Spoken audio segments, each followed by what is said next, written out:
ಥಣಿಸಂದ್ರದಲ್ಲಿ ಅಕ್ರಮವಾಗಿ ಕಟ್ಟಡವನ್ನ ನಿರ್ಮಿಸಲಾಗಿತ್ತು. ಈ ಅಕ್ರಮವಾಗಿ ನಿರ್ಮಿಸಿದ್ದ ಕಟ್ಟಡ ತೆರವುಗೊಳಿಸಲಾಗಿದೆ.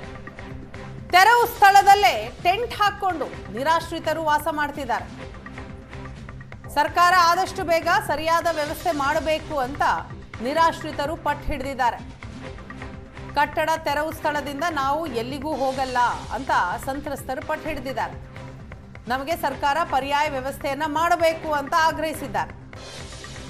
ದೃಶ್ಯದಲ್ಲಿ ನೋಡ್ತಾ ಇದ್ದೀರಿ, ಥಣಿಸಂದ್ರದಲ್ಲಿ ಅಕ್ರಮವಾಗಿ ನಿರ್ಮಿಸಿದ್ದಂತಹ ಕಟ್ಟಡ ತೆರವುಗೊಂಡಂತಹ ನಂತರದ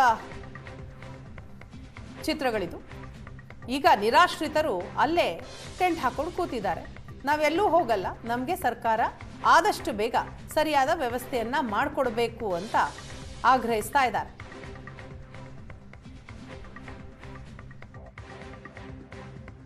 ನಮ್ಮ ಅತ್ತೆ ಎಲ್ಲರೂ ಇಲ್ಲೇ ಮಲ್ಕೊಂಡಿದ್ದಾರೆ. ಯಾರಿಲ್ಲ ಸರ್ ನಮಗೆ. ಇವಾಗ ರೂಮ್ ಸಿಗ್ಬೇಕಂದ್ರೂ ತುಂಬ ಕಷ್ಟ ಆಗ್ಬಿಟ್ಟೈತೆ ನಮಗೆ. ಎಲ್ಲಿ ಸಿಗ್ತಾನೆ ಇಲ್ಲ ನಮಗೆ. ಎಲ್ಲಿಗೆ ಹೋಗ್ಬೇಕು ಸರ್ ಇವಾಗ ನಾವು?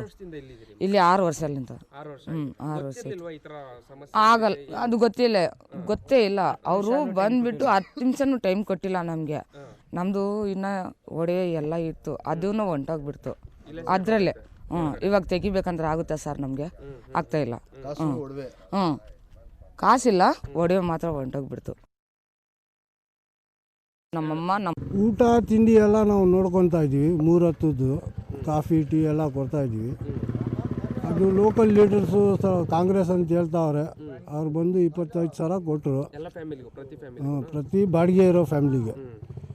ಅದು 25 ಸಾವಿರ ಅಲ್ಲಿ ಸಿಗ್ತಾ ಇಲ್ಲ ಬಾಡಿಗೆಗೆ. ಅಡ್ವಾನ್ಸು 50 ಕೊಡಿ, ಅಷ್ಟು ಕೊಡಿ, ಇಷ್ಟು ಕೊಡಿ ಅಂತಾರೆ. ಸಿಗ್ತಾ ಇಲ್ಲ, ಇಲ್ಲೇ ಇದ್ದಾರೆ. ಸ್ವಲ್ಪ ಜನಕ್ಕೆ ಸಿಕ್ಕಿದೆ, ಹೋಗಿದ್ದಾರೆ. ಸ್ವಲ್ಪ ಜನ ಇಲ್ಲೇ ಇದ್ದಾರೆ.